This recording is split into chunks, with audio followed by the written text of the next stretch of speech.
오늘의 헤드라인입니다. 과로사 의심 집배원이 계속 늘고 있는 상황에서 전국 집배원의 93%가 파업에 찬성했습니다.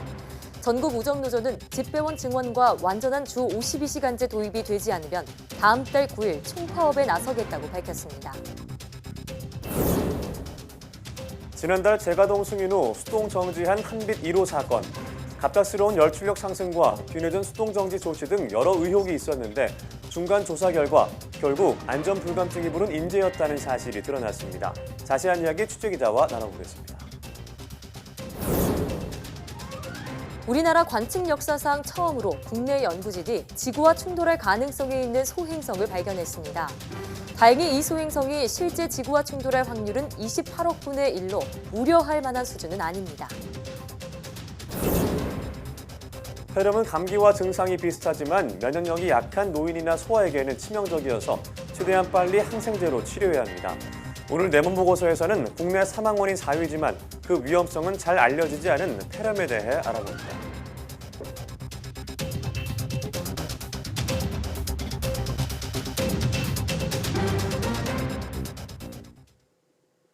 여러분 안녕하십니까? 사이언스 투데이입니다. 지난주 40대 집배원이 숨진 채 발견되면서 전국 우정노조가 인력 증원과 처우 개선을 요구하며 총파업을 예고한 바 있는데요. 지난 24일 전국에서 파업 찬반 투표가 진행됐는데 다음 달 9일 총파업에 들어갈 가능성이 커지고 있습니다. 집배원의 93%가 파업에 찬성하면서 우정사업본부와의 인력 증원이 타결되지 않으면 60년 만에 파업에 돌입하게 됩니다. 김장하 기자가 보도합니다. 전국 집배원들의 파업이 초읽기에 들어갔습니다. 전국 우정노조는 쟁의행위 찬반 투표에서 93%의 찬성으로 파업이 가결됐다고 밝혔습니다. 우정노조는 이번 파업 가결은 중노동 과로로 숨져가는 집배원들을 살려달라는 조합원의 열망이 담겼다고 강조했습니다. 쟁의행위 압도적 찬성 배경에는 중노동 과로로 죽어가는 집배원을 살리라는 조합원의 열망이 그만큼 뜨겁다는 의미다. 우정노조는 집배원 과로사 문제를 해결하기 위해 2천여 명의 인력 충원과 주 52시간제 도입이 필요하다고 주장하고 있습니다. 하지만 우정사업본부는 예산 문제로 노조의 요구를 모두 수용하기 어렵다는 입장입니다. 우정노조는 26일까지 우정사업본부와 합의에 도달하지 못하면 다음 달 9일 파업에 돌입한다는 계획입니다. 노조가 파업에 들어가면 1958년 우정노조 설립 이후 60여 년 만에 첫 파업이 됩니다. 파업이 현실화하면 우편물 배달과 택배 업무의 차질이 불가피할 것으로 보입니다. 정부는 노조에 파업 자제를 요청했습니다. 국민들의 일상생활과 밀접한 업무를 담당하십니다. 실제로 파업이 이루어지면 그 피해는 국민께 돌아갑니다. 노조는 파업을 자제해 주시기를 부탁드립니다. 하지만 우정사업본부가 집배원 증원을 노조와 합의해 놓고 이를 지키지 않았다는 점에서 정부의 부실한 대응이란 비판을 피하기 어렵게 됐습니다. YTN 김장하입니다.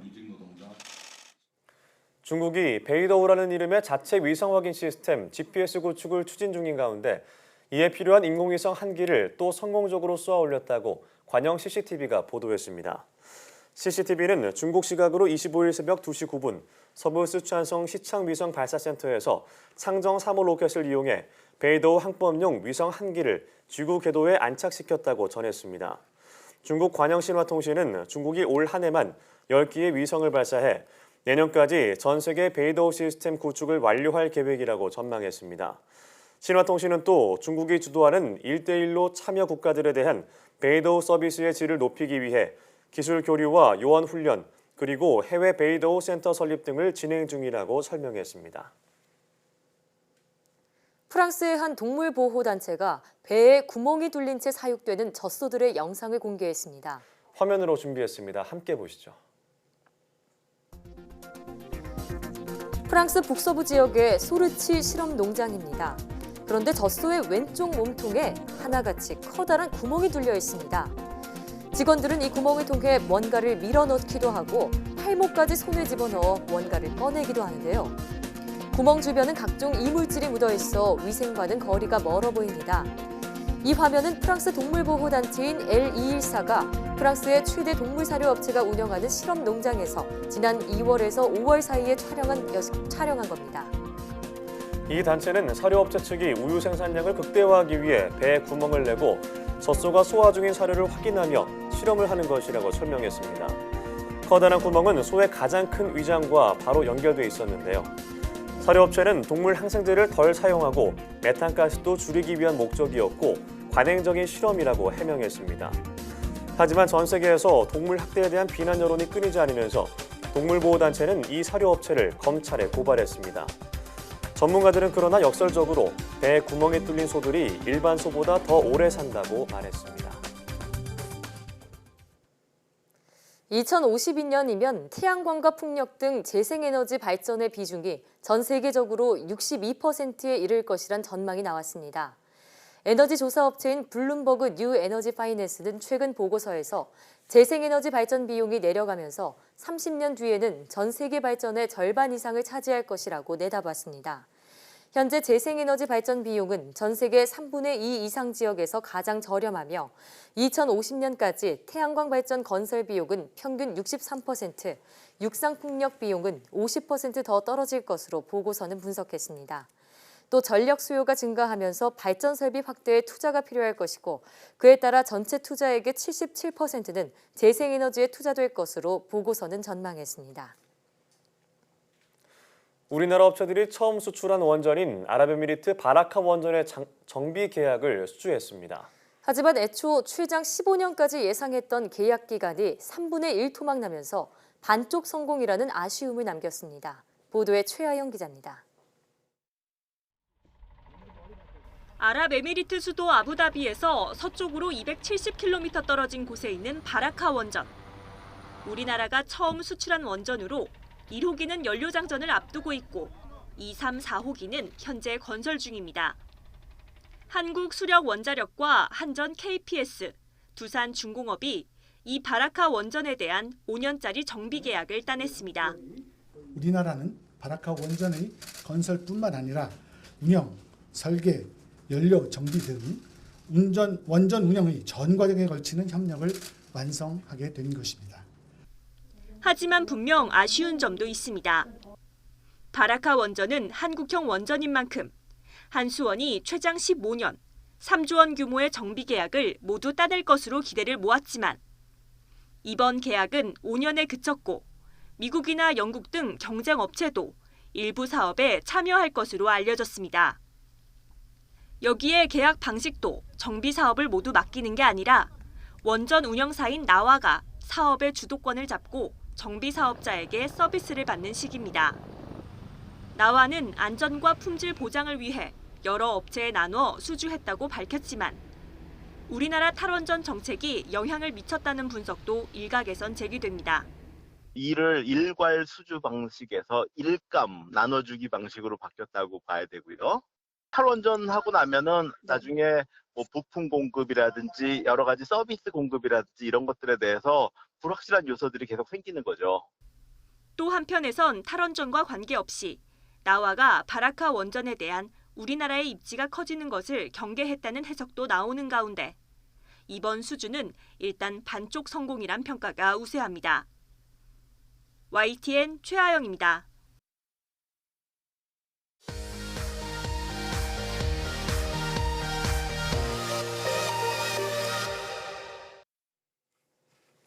화제의 뉴스를 골라 과학 기자의 시선으로 분석하는 과학 본색 시간입니다. 네, 이동은 기자와 함께하겠습니다. 어서 오세요. 안녕하세요. 오늘 어떤 이야기 나눠볼까요? 네, 지난달 이 한빛원전 1호기가 재가동 승인 후에 갑자기 수동 정지하는 사건이 있었는데요. 네. 네. 이 원자력 안전위원회가 특별 조사 중에 이 중간 결과를 발표를 했습니다. 여러 번 보도가 됐었지만 자세히 한 번 더 짚어볼까 합니다. 네, 저희가 당시에도 과학 본색에서 심도 있게 다뤘었는데 네. 발표를 보면 결국 인재다 이런 결론이 나왔는데요. 네. 그 과정을 다시 한번 짚어주시죠. 네, 전반적인 과정을 한번 살펴보면요. 지난 지난 5월 9일에 이 한빛 1호기가 재가동 승인을 받았습니다. 이후에 이 제어봉 성능 시험을 진행을 하는데요. 이 현장 이 조사 결과 발표를 하는 현장에서도 그렇고 많은 분들이 왜 재가동 승인이 난 뒤에 이렇게 자꾸 사고가 나는 건가 이런 의문을 가지시던데요. 우선 이 재가동 승인이라는 게 임계 허용이라는 겁니다. 그러니까 정상적으로 가동을 해도 된다라는 허가가 떨어진 상태인데 실제로 구동하는 과정에서 일어나는 이 출력 상승에 대해서는 추가로 다양한 검사를 진행을 해야 됩니다. 이 제어봉이 한마디로 원자로의 브레이크 역할이기 때문에요. 이 제어봉이 설계한 대로 출력을 잘 제어할 수 있는지 여러 상황에서 검사를 진행을 해야 되는 건데 이번에도 이 제어봉 검사 과정에서 이 사고가 일어난 겁니다. 이제 이렇게 9일 21시 30분부터 이 제어봉 능력 시험을 진행을 하게 되는데요. 3번을 실시를 합니다. 그런데 이상하게 심각한 오류가 계속 발생을 하게 되고요. 그래서 시험 방법을 한번 바꾸게 되죠. 그리고 10일 새벽 3시부터 이 바뀐 검사법으로 다시 시험을 시작합니다. 이후에 오전 9시 6분에 처음으로 2단의 편차가 발생을 합니다. 여러 번 들으셨겠지만 제어봉은 일정하게 같이 움직여야 되는데 이렇게 편차가 발생했다는 건 문제가 있다는 겁니다. 그렇습니다. 그래서 이 한수원이 제어봉을 넣었다 뺐다를 반복을 하면서 편차를 조정했고요. 10시 13분에 다시 이 시험을 시작을 합니다. 이때 이 기준이 되는 제어봉이 4개씩 2그룹 모두 8개였는데 이 가운데 하나에서 이 보시는 것처럼 갑자기 12단의 편차가 발생을 하는 겁니다. 그럼 이 제어봉을 다시 균일하게 정렬을 해야겠죠. 이때 이 100단을 기준으로 맞추기로 합니다. 그러니까 이 제어봉을 100단까지 뽑아서 정렬을 해서 이 편차를 조정을 하려고 하는 건데 여기서 이제 문제가 생기는 겁니다. 제어봉을 100단까지 올렸더니 갑자기 열출력이 18.1%까지 발생을 한 겁니다. 이게 지금 10시 31분 경이었고요. 이 과정에서 이 증기 발생기에 경보가 울리면서 주 급수 펌프가 자동으로 멈추니까 보조 급수 펌프가 기동이 됐죠. 이후에 이제 조사가 시작이 됐고 수종 정지된 것은 이 12시간 만인 22시 2분입니다. 자, 그러니까 제어봉을 조작하는 그룹 간의 편차가 생겼는데 이를 맞추려는 과정에서 열출력이 급증했다. 이렇게 짚어보니까 좀 이해가 되는데요. 자, 그럼 이번 중간 발표에서 드러난 가장 큰 사고 원인은 무엇인가요? 우선은 뭐 계산 착오 문제를 들 수 있을 것 같은데요. 제어봉을 뽑으면 위로 뽑으면 이 핵분열이 일어나게 됩니다. 그러면 이 100단까지 제어봉을 뽑았을 때 열출력이 얼마나 높아질지 미리 반응도를 계산을 해야 됩니다. 여기서 이 담당자인 원자로 차장이 결과를 잘못 계산을 하게 된 거죠. 당시 원자로 차장은 계산할 때 참조해야 하는 설계 문서를 잘못 인용한 것으로 이 조사 결과 드러났는데요. 한마디로 이 문서 자체를 잘못 본 겁니다. 그래서 결국 제어봉을 100단까지 뽑아도 아마 열출력이 기준치를 넘지 않을 것이다 이렇게 예상을 했고요. 뭐 이 부분은 사고 직후에 뭐 한수원 측도 인정을 했고 드러난 원인이기도 했습니다.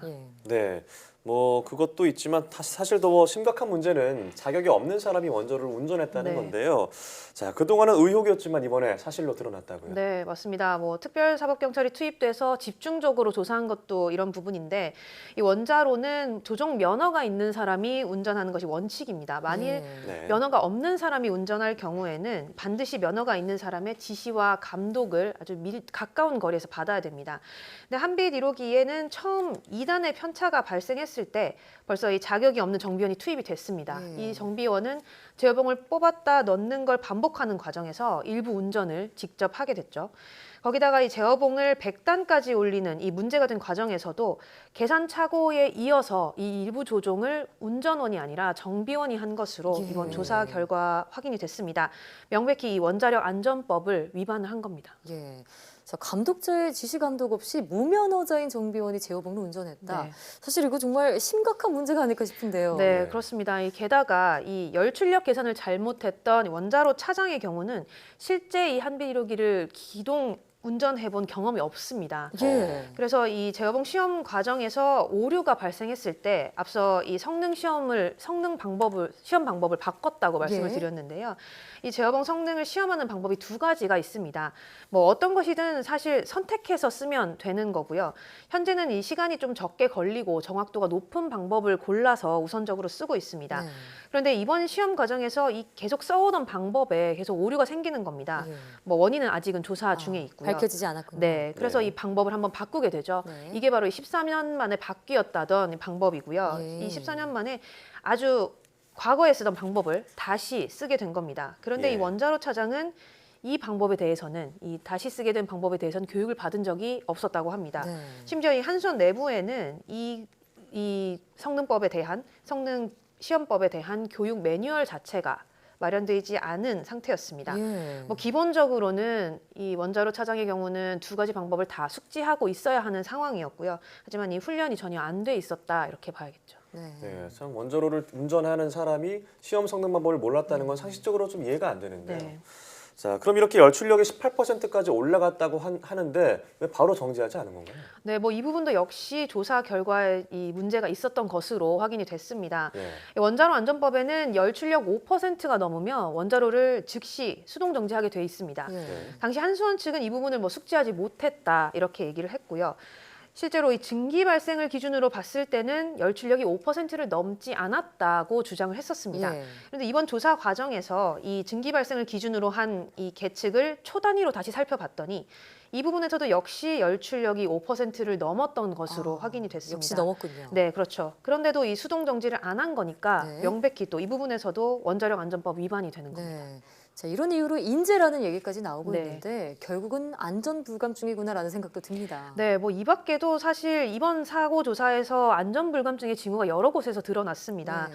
이 당시 한빛 1호기에는 3개 근무조가 교대로 이 근무를 하고 있었는데 원자력 출력을 바꾸는 것 같이 이렇게 중요한 작업 전에 교대가 이루어진다고 하면 네. 반드시 회의를 거쳐야 합니다. 아. 그런데 이를 지키지 않고 단 1회 정도 이 한 조에서만 뭐 회의가 이루어졌다 뭐 네. 이렇게 지금 조사가 됐는데요. 그 과정에서 이제 업무 전달이 서로 잘 되지 않았고요.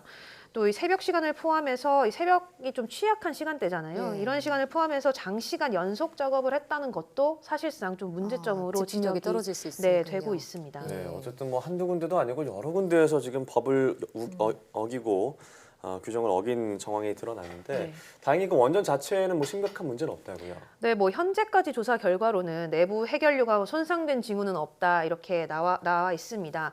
보통 이 기준이 되는 것이 해결료의 중심선 온도와 이 피복제 변형률인데요. 네. 네. 두 가지 모두 아직까지는 이 기준치까지 충분한 여유가 있다 이렇게 확인이 됐습니다. 그렇지만 이 앞에서 드러난 것처럼 사실상 안전불감증이 사고를 만들었다는 점은 부정할 수 없는 상황이고요. 그렇군요. 이 때문에 뭐 지역 주민들의 불안도 굉장히 커지고 있는 상황입니다. 네. 사실 뭐 사업자 당사인 한수원도 문제긴 하지만요. 관리 감독 역할을 하는 원자력 안전위원회의 네. 책임도 피할 수는 없겠습니다. 네, 맞습니다. 그래서 지금 뭐 원자력 안전위원회에 대한 비판의 목소리도 굉장히 높아지고 있는 상황인데요. 네.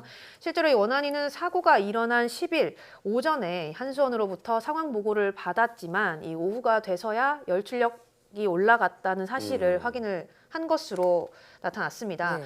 이후에 뭐 수동 정지 검토를 지시를 했지만 결국 뭐 최종적으로 정지 지시를 내린 게 오후 9시 반이었기 네. 때문에 네. 뭐 여기에 대해서는 늑장 대응이라는 비판을 지금 피할 수 없는 상황이고요. 또 이번처럼 인적 오류가 나기 전에 이 시스템 자체에 대한 관리 감독이 제대로 이루어지지 않았기 때문에 뭐 사고를 키운 것이 아닌가 이런 의견도 나오고 있습니다. 네. 뭐 한 가지 덧붙이자면 원안위가 이번에 중간 결과를 발표를 했는데 이 발표 자체가 너무 어려웠다. 예. 일반인이 이해를 하기에 뭐 너무 어려운 용어들도 많고 이 내용들이 어려워서 네. 현장에서는 뭐 외계어 같다 이런 말까지 나왔다고 하는데요. 우리가 들었을 때 이해를 할 수 없는 내용이기 때문에 그렇습니다. 일반인들의 공감을 살 수 없었다 이런 지적도 나오고 있습니다. 네, 맞아요. 저도 봤는데 너무 어렵더라고요. 그렇죠. 좀 쉽게 네. 설명했으면 어땠을까라는 아쉬움도 네, 있네요. 맞습니다. 자, 그럼 앞으로 어떤 조치가 이루어지게 되나요? 네, 뭐 현재 이 원자력 안전법을 위반한 부분에 대해서는 이 광주지방검찰청이 이 혐의자들을 대상으로 수사를 지휘 중입니다. 네. 또 한빛 1호기에 대해서는 처음 발생한 이 제어봉 편차 자체가 뭐 불순물이라던가 오작동에 의한 것이 아닌가 이렇게 추정이 되고 있기 때문에 원자로 뚜껑을 열고 제어봉 구동 장치를 육안으로 직접 점검을 할 계획이고요. 뭐 지금까지 조사 결과를 바탕으로 추가 조사를 진행을 하고 또 예. 재발 방지 대책을 마련을 해서 아마 종합 결과를 빠른 시일 안에 발표할 것으로 보입니다. 네. 일단 내부 핵연료 손상 징후가 없다는 점은 정말 다행이지만요. 어쨌든 이 중간 조사 결과가 인재로 났다는 점에서 책임을 피하기는 힘들 것 같습니다. 맞습니다. 네, 앞으로 나올 종합 결과도 계속 기다려 보도록 하죠. 네. 오늘 말씀 잘 들었습니다.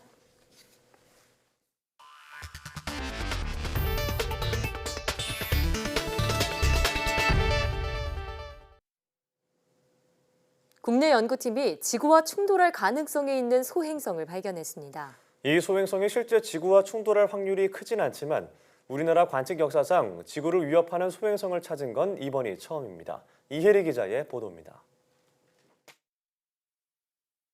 지난해 8월 한국천문연구원의 고성능 망원경에 희미한 소행성의 불빛이 포착됩니다. 태양 주위를 타원형의 궤도로 돌고 있는 소행성 2018 PP29입니다. 지름 160m 크기의 이 소행성은 5.7년에 한 바퀴씩 태양 주위를 돕니다. 연구팀은 이 소행성이 오는 2063년과 2069년 두 차례에 걸쳐 지구와 충돌할 가능성이 있는 것으로 보고 있습니다. 충돌 확률은 28억 분의 1로 우려할 만한 수준은 아닙니다. 로또 2장을 사십니다. 그런데 한 장은 1등, 한 장은 4등 동시에 당첨될 확률입니다. 연구팀은 이와 더불어 지구와 가까운 거리에 있는 소행성 2018 PM28도 추가로 발견했습니다. 지름 25m 정도로 추정되는 이 소행성은 지구와 비슷한 궤도로 공전하는 이례적인 특징이 있어 앞으로 인류가 탐사할 가능성이 점쳐지고 있습니다. 다행히 이 소행성은 100년 내 지구와 충돌할 가능성은 없는 것으로 보입니다. 지금까지 지구를 위협하는 소행성의 발견은 90% 이상 미국 주도로 이루어졌습니다. 한국이 이번 연구에서 빛을 볼 수 있었던 건 한꺼번에 보름달 16개를 다 담을 수 있을 정도로 넓은 면적을 정밀하게 관측할 수 있는 망원경 덕분이었습니다. 연구팀은 이런 망원경 3개를 칠레와 호주, 남아프리카 공화국 등 관측 취약지인 남반구에 설치해 소행성 관측에 집중해왔고 드디어 이번에 결실을 맛봤습니다. YTN 사이언스 이혜리입니다. 정부가 지난 15일 삼척항에 입학한 북한 목선과 선원들에 대해 뒤늦게 아프리카 돼지열병 검역 작업을 마친 것으로 확인됐습니다. 농림축산식품부는 북한 목선이 입항한 지 5일 뒤인 지난 20일 아프리카 돼지열병이 발생한 북한에서 목선이 내려온 사실을 언론 보도를 통해 확인하고 뒤늦게 검역 작업을 마쳤습니다. 농식품부는 국방부와 국정원에 20일 검역 협조 공문을 보내 이튿날인 21일 목선과 사람에 대한 검역을 마쳤다고 밝혔습니다. 북한 목선이 들어온 지 6일 뒤에 검역 작업이 이뤄진 것에 대해 정부 부처 간의 정보 교류와 소통이 미흡했다는 지적이 일고 있습니다. 병원 등 의료기관에서 발생하는 환자의 일회용 기저귀 가운데 감염 우려가 없는 기저귀는 앞으로 의료 폐기물에서 제외됩니다. 환경부는 이런 내용의 폐기물관리법 시행령과 시행규칙 개정안을 25일부터 40일간 입법 예고했습니다. 개정안은 의료 폐기물로 분류하는 일회용 기저귀를 감염병 환자 등이 사용한 일회용 기저귀, 혈액이 묻은 일회용 기저귀로 한정했습니다. 다만 일반 폐기물로 분류되는 일회용 기저귀는 감염 우려가 없더라도 위생상의 문제가 발생할 수 있기 때문에 별도의 보관, 수집, 운반 기준을 준수해야 합니다. 환경부는 법령 개정으로 불필요한 의료 폐기물 발생량이 줄 것으로 기대했습니다. 정부가 지난해 연구개발에 19조 7,759억 원의 예산을 사용한 것으로 집계됐습니다. 과학기술정보통신부는 제11회 국가과학기술자문회의 심의회의 운영위원회에서 이런 내용을 담은 2018년도 국가연구개발사업 조사 분석 결과안을 보고했습니다. 부처별로는 과기정통부가 국가 R&D 예산의 33.8%인 6조 7천억 원을, 산업통상자원부가 3조 1천억 원, 방위사업청이 2조 9천억 원 등을 쓴 것으로 나타났습니다. 연구수행 주체별 집행 규모는 대학이 4조 7천억 원, 23.6%로 가장 많았고 중소기업이 4조 3천억 원, 출연연구기관 18.9% 순이었습니다. 이번 조사 결과는 국가과학기술지식정보서비스와 국가통계포털에 공개됩니다. 서유럽에 기록적인 폭염이 찾아오면서 비상이 걸렸습니다. 프랑스와 독일은 이번 주 최고 기온이 섭씨 40도를 기록할 것으로 예보했습니다. 조수현 기자가 보도합니다. 뙤약볕이 내리쬐는 프랑스 파리 도심. 에펠탑 앞 분수대에 3355 모여 더위를 식힙니다. 우산을 양산 대용으로 펴고 햇빛을 가려보기도 합니다. 이번 주 최고 기온이 40도에 이를 것으로 예보되면서 두 번째로 높은 폭염 경보가 발령됐습니다. Nous sommes tous moyennement contents de cette grosse chaleur parce que dans les appartements parisiens, il n'y a pas forcément de climatisation. 프랑스 당국은 공공장소마다 이른바 쿨링 공간을 마련하고 식수대도 추가로 설치하고 있습니다. 노숙자들을 위한 쉼터와 식수 제공도 자치단체 차원에서 이루어지고 있습니다. 지난 2003년 8월 극심한 폭염으로 15,000여 명이 숨진 악몽을 겪은 프랑스는 피해 예방 책에 총력을 쏟고 있습니다. Les personnes malades, les femmes enceintes, les nourrissons et les personnes âgées qui sont les plus vulnérables et auprès desquelles il faut être non seulement vigilant, avoir des mesures de prévention, mais pouvoir intervenir le plus vite possible. 벨기에와 네덜란드 당국도 곳곳에서 30도가 넘는 폭염이 시작되자 무더위 대비 작전을 가동했습니다. 독일도 일부 지역이 6월 최고 기록인 38.2도를 갈아치우며 40도를 넘어설 것으로 내다봤습니다. 특히 독일 북부 일대는 고온으로 인한 산불 발생 가능성에도 대비하고 있습니다. Gerade Temperaturen bis 39, die bei uns jetzt angesagt werden, für Mitteleuropa und für Deutschland natürlich sehr, sehr untypisch sind. Das bedeutet, keiner von uns ist wirklich daran gewöhnt. 서유럽에 찾아온 때이른 폭염은 아프리카 사하라 사막의 뜨거운 바람이 확산한 데 따른 것으로 분석됐습니다. YTN 조수연입니다.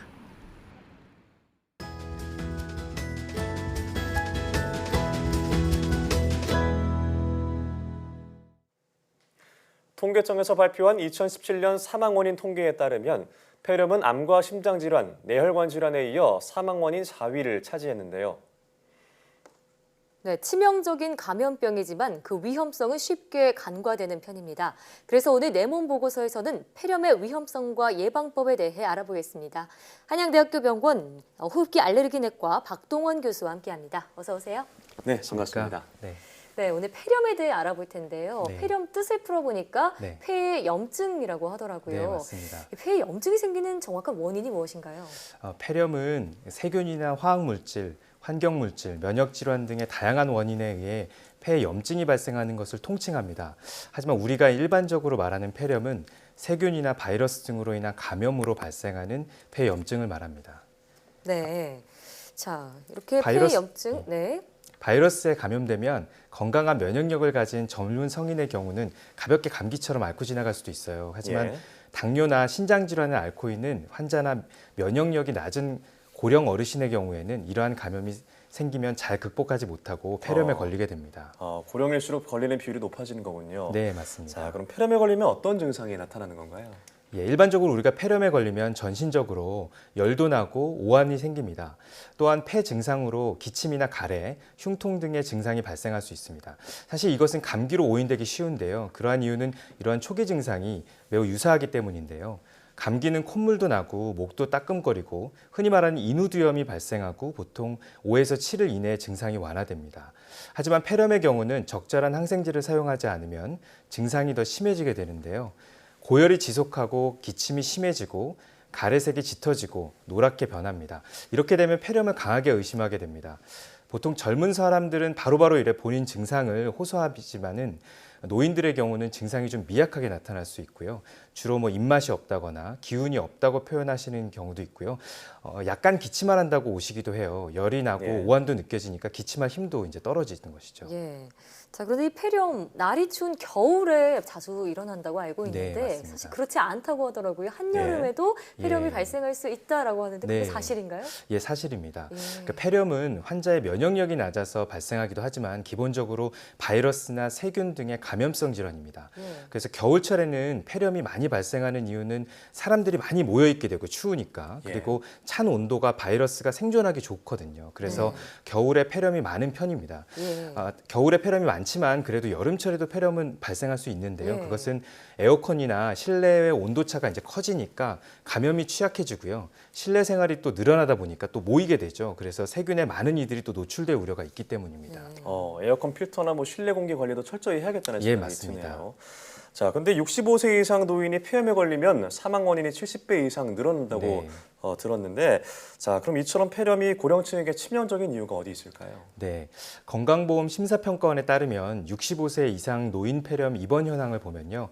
2013년에 7만 1,624명에서 2017년에 9만 4,209명으로 약 31.5% 증가했다는 것을 알 수 있습니다. 또 사망률이 또 높아서 사실 사회 경제적인 부담이 상당한 편입니다. 폐렴이 이렇게 노인에게서 위험한 이유는 여러 가지에서 찾을 수가 있는데요. 폐렴은 바이러스나 세균 등의 침투에 의해 발생하는 기본적으로 감염성 질환이기 때문에 우리 몸이 면역력이 얼마나 강한지가 되게 중요하고요. 또한 이러한 바이러스나 세균을 얼마나 빨리 극복하는 능력이 있는지가 중요합니다. 노인들은 폐렴을 이겨나갈 면역력이 젊은 사람보다는 떨어지게 되죠. 또 노인들에게는 이제 당뇨나 심장질환 또는 간질환, 영양결핍 같은 만성질환이 동반될 가능성이 커져서 면역력이 더 감소할 가능성이 높습니다. 또 나이가 증가하니까요. 폐 탄성이 떨어지고 호흡근의 힘이 떨어지니까 기침을 또 잘 못하게 돼요. 이렇게 되면은 가래 배출이 떨어지니까 이 세균이 배출이 돼야지 또 폐렴이 빨리 회복이 되는데 그런 것도 더디게 되죠. 또 아까도 잠깐 언급했다시피 노인 폐렴의 경우는 폐렴의 증상이 전형적이지 않은 경우가 많아요. 그래서 폐렴의 발견이 늦어서 더 심각하게 오게 되기 때문에 노인들에게서 발생하는 폐렴은 젊은 사람보다 훨씬 더 치명적으로 다가오게 되는 것이죠. 그런데 이 폐렴이 폐혈증 같은 심각한 합병증의 위험도 크다고 들었는데요. 네, 맞습니다. 네, 여기서 말하는 폐혈증은 정확히 어떤 질환인가요? 네, 폐혈증은 이제 폐렴의 다양한 합병증이 많은데 그 중에서 가장 심한 합병증이라고 할 수 있어요. 그래서 그 균이 피에 떠도는 거죠. 즉 바이러스나 세균 등이 너무 심해서 혈류까지 넘어와서 이제 폐혈증이 되는 것입니다. 폐혈증이 돼서 혈관에 균이 이렇게 딱 들어가면 전신에 심한 염증 반응이 생겨요. 그래서 오한이나 발열 또는 오히려 저체온이 생기고 맥박이 빠르고 미약해지게 됩니다. 또한 호흡도 빨라지고 중증인 경우에는 의식도 떨어지게 되고요. 저혈압에 빠져서 쇼크 상태가 빠지게 돼서 점차 생명이 위태로운 상황에 이르게 됩니다. 이러한 폐렴에 의한 폐혈증을 막기 위해서는 가급적 최대한 빨리 적절한 항생제를 사용하는 것이 매우 중요하겠습니다. 자, 그럼 폐렴에 걸렸을 때 어떤 식으로 치료가 이루어지는지 구체적으로 설명해 주시죠. 폐렴은 원인균에 따라 적절한 항균제를 쓰면 됩니다. 원인균을 정확하게 알기 위해서 가래 검사를 보통 하죠. 그래서 원인균을 찾기도 하지만 꽤 많은 절반 이상의 원인균을 찾지 못하는 경우가 많습니다. 그래서 환자의 병력이나 기존 질환, 임상 증상이나 나이, 엑스레이 같은 소견을 종합해서 가장 적절하다고 생각되는 항생제로 시작하게 됩니다. 증세가 가볍고 통원이 가능한 경우에는 반드시 입원할 필요는 없고 외래에서 항생제를 쓰면 되지만 면역력이 떨어지는 소아나 노인 환자 또는 당뇨나 알코올 중독이 있는 그런 환자분들은 면역력이 떨어져 있기 때문에 입원 치료가 권장되고요. 적절한 항생제를 사용하는 경우에는 수일 이내에 임상 증상도 좋아지고 엑스레이도 좋아져서 통상적으로 뭐 1에서 2주 정도의 치료로 완쾌될 수 있지만 경우에 따라서는 3주 이상의 치료가 필요할 때도 있습니다. 네, 요즘엔 뭐 치료가 잘 이루어지겠지만 사실 걸리기 이전에 예방하는 법이 중요할 텐데 어떤 방법이 있을까요? 폐렴은 아까도 몇 번 얘기해 나왔지만 감염에 의해서 발생하는 폐질환이기 때문에 무엇보다 예방이 중요합니다. 폐렴을 일으키는 원인인 바이러스나 세균은 주로 이제 기침이나 재채기를 통해서 이제 비말로 전파가 되는데요. 환기가 안 되는 곳에 밀집된 곳에 앞사람이 재채기를 하면 수많은 비말이 이제 공기 중에 확 나오게 되죠. 그 비말을 우리가 들이마셔서 기도로 흡입해서 감염될 수 있는 것입니다. 면역력이 낮은 노인이나 소아는 사람이 많은 곳은 좀 피해야 되겠고 가급적인 마스크를 쓰는 게 좀 도움이 될 수 있고요. 사실 일부 바이러스는 꼭 이게 비말 전파가 아니라 그 바이러스를 포함하는 분비물, 콧물 같은 거를 손으로 만지고 그것을 다시 이제 코로 가져간다든지 이렇게 접촉에 의해서 또 전파되는 경우도 있습니다. 그 때문에 외부 활동 후에는 손을 좀 잘 씻고 개인위생 관리를 철저히 하시는 것이 도움이 되고요. 이게 당연한 말이지만 사실 예방접종이 무엇보다 중요합니다. 그래서 폐렴 예방접종 당연히 해야 되고 독감 예방접종도 하는 것이 추천해 드립니다. 간혹 제가 이제 사실 폐렴 치료하다 보면은 그 폐렴에 걸렸는데 본인은 폐렴 예방접종을 맞으셨다고 폐렴 안 걸려야 되는 거 아니냐고 그렇게 말씀하시는 분이 상당히 많으세요. 근데 사실 폐렴 예방접종의 정확한 용어는 폐렴 구균 예방접종이거든요. 그래서 그게 뭐냐면 폐렴의 원인균 중에 많은 빈도를 차지하는 폐렴 구균을 예방하는 예방접종이 되는 것이죠. 그러니까 폐렴에 걸리는 것을 줄일 수는 있지만 폐렴에 걸리지 않는 것은 아니라는 거죠. 그렇기 때문에 65세 이상이나 고령이나 또는 기저질환이 있는 환자한테 이제 우리가 권장되고 있기 때문에 꼭 맞으시길 권장드립니다. 네, 전국 보건소에서 65세 이상 노인들에게 이 말씀하신 폐렴구균 백신 무료로 접종하고 있다고 하니까요. 맞습니다. 면역력이 낮은 노인분들이라면 반드시 예방접종 받는 게 좋겠네요. 반드시 맞으셔야 됩니다. 자, 지금까지 한양대학교 병원 호흡기 알레르기내과 박동원 교수와 함께했습니다. 오늘 말씀 고맙습니다. 네, 고맙습니다. 감사합니다.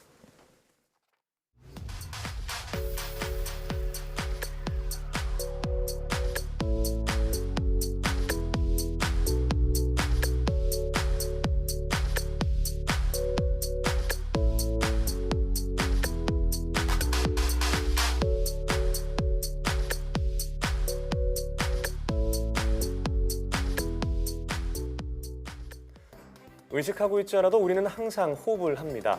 활동할 때는 물론이고 잠을 자는 동안에도 항상 숨을 쉬죠. 네, 그렇기 때문에 평상시 폐 건강을 지키려는 습관이 중요합니다. 금연은 물론이고요. 폐에 좋은 음식을 꾸준히 섭취하는 것이 좋은데요. 이때 좋은 음식이 바로 비트입니다. 네, 비트에는 베타인이라는 색소가 포함되어 있어서 세포 손상을 억제하고 토마토의 8배에 달하는 항산화 작용을 하는데요. 폐암이나 폐렴 등을 예방하고 염증을 완화하는 효과가 있습니다. 샐러드나 주스를 만들어 먹어도 좋다고 하니까요. 오늘 식단에 비트를 넣어보는 건 어떨까요? 사이언스 투데이 오늘 저희가 준비한 소식은 여기까지입니다. 함께해 주신 여러분 고맙습니다.